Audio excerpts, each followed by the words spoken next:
Started. All right, so learning objective 3 in chapter 7 is probably where the heavy lift is, because one of the things that's important to know in terms of a control feature, particularly when it comes to cash, is the bank also knows what's going on. Okay, because when we talk about the cash account, we're not just talking about coins in someone's desk. We are talking basically about their main bank accounts in which they put their deposits, and they write checks, and they transfer money, and so forth and so on. So everything is happening through their bank account. So thus the bank account becomes a control feature, because whatever is happening in your cash account should also be reflected in the bank account.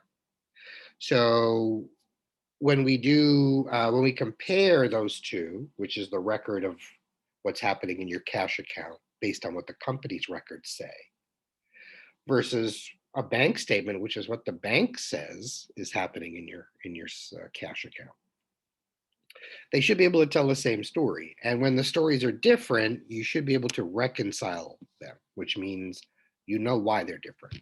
Okay, so that's going to be the focus today. That's the heavy lift. All right. Notice too that a lot of companies are really relying, they're not writing checks as much as they used to. Um, just as you and I, as customers, are not writing checks as much as we used to, right?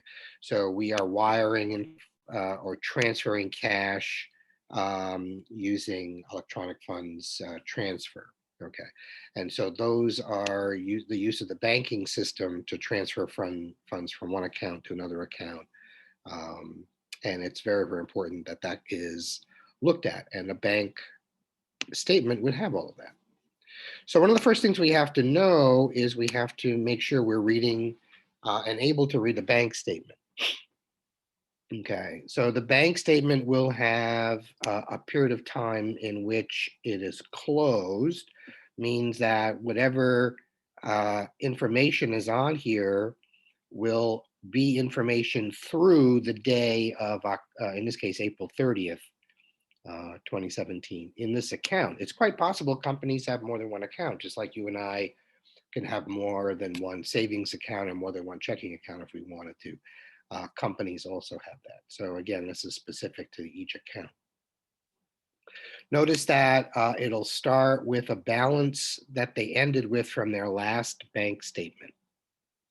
Then they will put in any amount, they'll show you the amount of money going into the account. So anytime there's an amount of money going into the bank account, that will show up on the bank side as a credit, because your checking accounts are liabilities to the bank. So when banks collect more deposits, in essence, they're increasing their liabilities. So credits to accounts from a bank's perspective makes sense because they owe you that money. Right? It's your money. You're putting it in their bank, so they owe it to you back on demand, either by check or ATM or transfer. That's yours. So that's why they're on the credit side. Checks and fees are on the debit side of an account, because to a bank, remember, your account is their liability. So every time you write a check, you're decreasing their liability. Um, and so anytime money comes out of your account, you're decreasing the liability. That's why it's actually called a debit card, because the way the bank looks at things, it's called a debit card because when you go and use your debit card, you are lowering the liability of a bank. They don't owe you that money anymore because you took it out, you used it. So the debit card makes perfect sense. It screws us up in accounting, because when you start teaching this stuff and you use the term debit, that's often the first thing students will think about is, oh, I have a debit card. No. Um, from a bank's perspective and how we do things in accounting from a company perspective, it's going to be different. However, if this is how the bank looks at it. Okay. And then, of course, so they'll add all the deposits and credits. They'll subtract out all the checks and other debits, and that'll leave you with an ending balance as of this particular date in the bank. And then they will basically list, right, all of the debits in the account, which means all of the times the account has paid out something, whether it's a check number or an EFT that's listed here. You'll see that all of these are on the debit side of the account because, in essence, it's lowering the bank's liability to you. Then when you put money in the account, that increases their liability to you. So that is, all of these are credits. Most of these would be deposits into the account, or any transfers that go into your account would show up on the bank statement on the credit side, because again, like I said, this is your money. They owe it to you. So it's a credit to the bank because they owe it to you. And then, of course, they keep track of those balances daily based on the activity in and out of the account. All right. And then there's some terms that are listed here that are important. So you'll notice these terms: a debit and credit memo. Well, again, a debit memo will show up on the debit side of your account because this is money that is going out of your bank account. Credit memos would be the opposite. These are monies that are coming in, so they'd be credited to your account. There would be certain types of things like a check that has bounced is a non-sufficient funds check. NSF is non-sufficient funds. So remember, when you write a check, you're basically ordering your bank to pay the person on the check the amount that's on the check, and you signed it, which is basically your permission from the bank to move the money. But we really don't know if those checks are good until the bank moves the money into our account. So when you cash a check, you assume you've got the cash. What you don't see is the bank is trying to collect that cash from the bank that the check was written on. So if I have bank X and you have bank Y, I deposit your check in my bank X. My bank X is contacting your bank Y and saying, okay, send these funds to us. Well, if your bank Y says, what funds? You must be kidding. This person doesn't have any money. Then it comes across as a bounce check or a non-sufficient funds. They can't transfer because there's not enough funds to transfer. So that's basically how bounce checks work. Okay. Service charges would almost always show up on the debit side because oftentimes it's a fee, and a fee is taken out of your account, which means it lowers the bank's obligation to your account. And then, of course, EFTs, electronic funds transfer, is very common. So knowing how to read the statement is important, okay? And as I was explaining here, again, any check that's paid or anything else that reduces the balance in your account would show up as a debit in your account, okay? Because it makes sense, right? To the bank, it's a liability. Your accounts to the bank are liabilities. So when you put money in the account, it's your money. It's not the bank's money. It's your money. So they credit your account because they owe you that money back. That's your savings. That's your checking. But when you take your money out, or when you use your money to pay for your debit card to pay things, the debit side of their liability is affected because their liability goes down. So any type of check that's paid, anytime you use a debit card or you pay bills by transferring funds out of your account, those are showing up on the bank side as debits because in essence, they do not owe you that anymore. You've already taken it out. However, every time you put money in the account, whether it's a direct deposit or a transfer coming in or whatnot, notice that, again, it's your bank account. The bank owes you that money on demand. So it increases their liabilities, which is why they look at all those deposits as credits.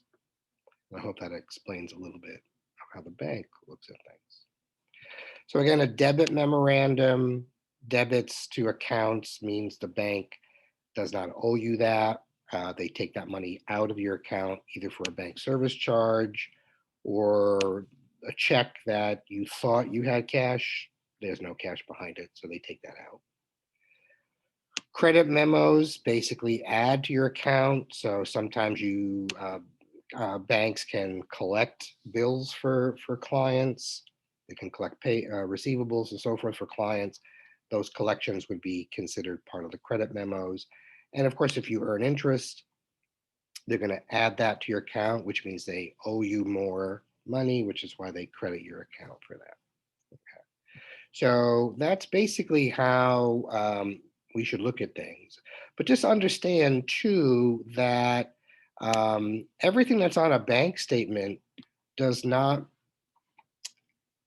always reflect what's on your checking account balance that you're keeping, because you're keeping your account in real time. And when you write checks, you're writing it down. When you're making deposits, you're writing it down. But the bank has to process those. So there are some lag times, there's some lags that happen. What does that mean? Well, it'll take a little bit more time for the bank to post it to your account than you just did, right? So for example, this happens with deposits that are in transit, particularly on Fridays. Because as you know, banks are not open on Saturdays or Sundays. The banking system, the Federal Reserve, the central banking system is closed. So even though you can do banking on a Friday night or a Saturday, to the banking system, it all comes on Monday. Okay. So it'll be processed on the Monday because, well, banks are closed at a certain hour. The central bank is closed at a certain hour on a Friday. So anytime after that, Friday night, all day Saturday, all day Sunday, if a bank is open, it might look like to you you're doing banking, but to the bank, they have to actually wait to do all that stuff until Monday. So that'll create a lag in a record keeping. Same thing with an outstanding check. You write a check to somebody. You already subtracted it out of your checkbook. You've already seen that as paid. However, as you know, that check has to go through a process. The person you write it to has to put it in their bank account. Then their bank has to get the funds from your bank to be transferred. And then that process takes time. Usually it's 1 to 3 days. Sometimes it's 1 to 5 days. Sometimes it's longer than that. And so that creates what we call a lag, because you see that you paid that money out of your account, but the bank hasn't paid the check. The check hasn't settled. So that'll create a lag. Sometimes we don't know that the bank might have added money to our account because they collected receivable for us.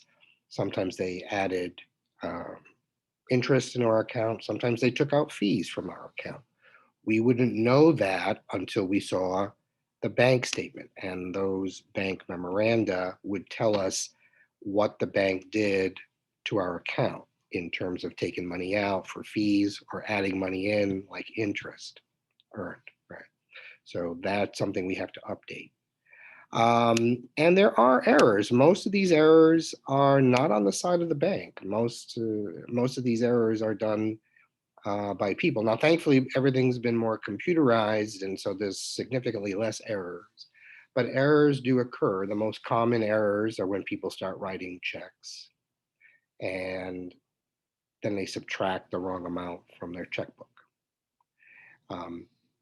This happens quite often as a transposition error. So let's say you wrote a check for $54, and that's the check amount. But in your bank, on your bank record, you accidentally subtract $45 instead of $54. This is a transposition error, right? The position of the numbers have been transposed, right? So instead of subtracting 54, you subtract 45, or vice versa. So these errors are often human errors. They're very rarely done by the bank, but banks can make errors. And so we have to check those to make sure. And that brings us to the process of reconciliation. And there's really two columns that we look at. The records that we keep, which is our books, right? Our company books are our records. And the record that the bank keeps, which we know is the bank statement. So the reconciliation is, okay, what is the difference between what the bank statement says and what our bookkeeping says? Okay, and that's basically what the heavy lifting is in this chapter. Bank statement reconciliation is actually quite simple, as you see here. It starts with whatever the balance is on the bank statement. So you take that ending balance on the bank statement, and that's the starting point. You add any deposits that you made that you don't see on the bank statement yet, right? Because that lag time. So you add those deposits in. You also have to subtract out all the checks you wrote, but the bank hasn't paid it yet. It hasn't gone through that process. So you have to go ahead and subtract all those out from the bank. And then if there might be some bank errors, either in your favor or not, you can correct those. But in the most case, these are going to be very, very few and far between. However, deposits in transit, outstanding checks happen all the time. So you simply take the balance on the statement, add the deposits in transit, subtract out the outstanding checks, and that'll give you what we call a corrected balance for the bank statement. So that's part one, and that's relatively easy. Reconciling your books, your company books, is a little bit more tricky, okay?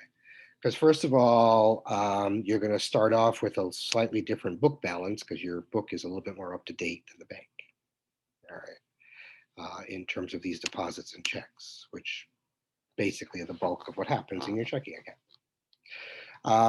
So there's a few things you're going to be doing. You're going to be adding in any bank collections or other deposits like interest that the bank put into your account. Well, it's going to be listed on the bank statement, but it's not listed in your book yet. So you have to put it on your books. Okay. Another thing that you think you know is you think someone paid you by check and you didn't know it bounced until you saw the bank statement. So if you see any checks that bounced, which basically means a customer paid you by check, but the check was worthless, then you have to make sure you record that you don't have that money. You thought they paid you, so you thought you had the cash, when in fact the bank's telling you, look, we can't collect on that. So you have to subtract that out of your books, and then you actually have to send the person a bill, right? But anyway, for the reconciliation, we're just subtracting that out of our books. Then you looked at the bank statement and you saw all those wonderful service charges, right? It's a pleasure to do business with you. Here's a monthly fee, and here's a fee for this, and a fee for that, and a fee for breathing, our air at the bank, and et cetera.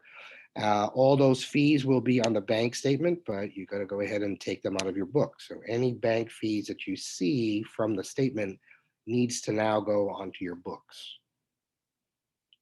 And you also have to check to see if all those checks and deposits were actually written correctly. Because what we do see, as I mentioned to you before, is a lot of transposition errors. Because again, a lot of companies, particularly smaller ones, are still doing this by hand. And so if there's any company errors, that might be plus or minus. You might have subtracted out too much compared to what the check was cashed for, and so you're going to add the difference back in. Or you did subtract enough, because you wrote the check for a certain amount, but you didn't subtract enough. So you got to go back and subtract the difference. So once you do all of these steps, and that's why it takes a longer period of time to do your books, your corrected balance from your books should match the corrected balance from the bank. And that is a bank reconciliation. Okay. This is what is going to be a little bit more time consuming, which is why I wanted to do it today and give you the weekend to sit and do this, because it's going to take a little bit of time to figure out. Your book has an illustration that I recommend, okay, that you look at, because you'll see these types of issues. So here we have the bank statement for a layered company. They have the bank balance. See, when it says balance per bank, that simply means that's from the bank statement, 15,907.45. And it says the balance of cash per books, that means company books, 11,709.45. And then they have all these items that need to be reconciled, right? So your deposits in transit are deposits that you've made, but they don't show up in the bank statement yet. Outstanding checks means that they're checks that you've written. So they're in your books, but they haven't shown on the bank statement yet. Okay. So here they also have that the bank seemed to have collected money from a customer for you. So this is money that the bank collected that you didn't know about. So it would be on your bank statement, but not in your books. It looks as though the bank told you about a check that bounced. So the bank statement told you about that. So now you have to adjust your books that money is not there and you got to go collect it. There would be fees that are charged. Banks love fees. It would show up on the bank statement of the fees they charged you. So you got to update your books. Okay. And then, of course, the bank also charged other types of fees because they just love fees. Matter of fact, they all get dressed up on a certain day when they press those buttons for fees. And it's like a big fiesta. Get it? That's my best one today. Sorry. And so again, this shows up on the bank statement, but you don't know what's going on. So you got to put it in the books. And then you noticed that a check that you wrote was written correctly. So you actually wrote a check for $12.26. However, when you put it in your books, you put $12.62. See, there's the transposition of numbers, different position of the numbers. So this means that you subtracted out too much money. You subtracted $12.62 from your books. You should have only subtracted $12.26. So you actually have $36 more in your cash account than you know. So this is what's going on. These are all the items that are being reconciled. The first thing we do is reconcile the bank. The bank is the easiest one to reconcile. You start with the bank statement, which they gave you. We're going to add deposits in transit. We're going to subtract out outstanding checks. Thus, the adjusted balance for the bank, $12,204.85. So that's the easiest thing that you're going to be doing, is reconciling the bank statement. What takes time is our books up to date. Well, we start with our book balance, right? We have these funds that have been received that we didn't know about, so we're going to add those in. We subtracted out too much when we recorded that check, so we're going to add that back in to our account. However, the bank told us that one of the checks we thought we cashed didn't pan out, so we got to subtract that out. We don't have that cash, and of course, we got to go find that money from the customer. And then, of course, the bank charges all these wonderful fees, which, as you know, are subtracted out of cash as well. So we got to subtract these fees out. And then once you're done with that, you can see you have reconciled both the bank statement and your books. The reconciliation now knows that you know why they're different. Okay, that's all really reconciliation is to make known to the other side. Okay, So now the bank statement is up to date because it's known about these transit deposits and checks. The books are now up to date because now it's known about what the bank did. Okay. And again, once you do that, it adds up. So definitely use this as a good example because you'll be doing a couple of these things. Okay. So one of the things is because your books are affected, right? Because they collected money, because there are fees, you got to do some journal entries to refer that. So journal entries are necessary to anything that happens on your books. Okay, that's all. If it happens on the bank side, we already know about it. But if it happened at the bank and we're finding out about it and we need to adjust, well, then it needs an entry. So when we receive the payment of that $1,000 from customer, right, that the bank collected, we have to say that we debit cash by that $1,035 because we have more cash. How do we get it? Well, the bank collected a receivable for us, and so our receivables went down. So this is going to be the trick. Is not only are you need to update your books, but you need to do the entries on those updates. Okay, that's the follow up to that. The book error, remember, you subtracted out too much money. You actually wrote the check correctly, but you subtracted out too much in the transposition. So to correct your entry, you got to put that $36 back into cash. And because that was meant to be a payment on an account, you overdid your accounts payable. So you have more cash, but you have more accounts payable too, because you subtracted out too much from that. So that has to be adjusted there. Okay. The bounce check simply means that, you thought you got the cash from a customer. So now that you know that that check bounced, you got to go back and collect that money, which means you're going to set up a receivable in that amount. So now you're going to have to go ahead and find out, how to get a hold of this person or this company and send them a bill, put that in your receivable. And your bank said the cash was not there, so that's why you're going to take it out of the cash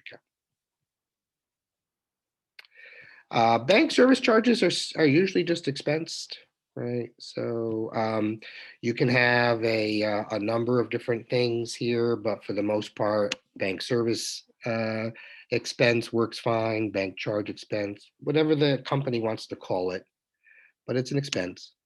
And of course, it comes out of cash. So after the adjustments, you'll see that you actually have, right? If this was your starting balance in cash, they collected money, so you debited cash. You corrected a mistake, so you debited cash, but you subtracted out the non-sufficient funds check and the fees, so you credited cash for those. And there's your adjusted balance in cash. And again, this is going to be your big thing.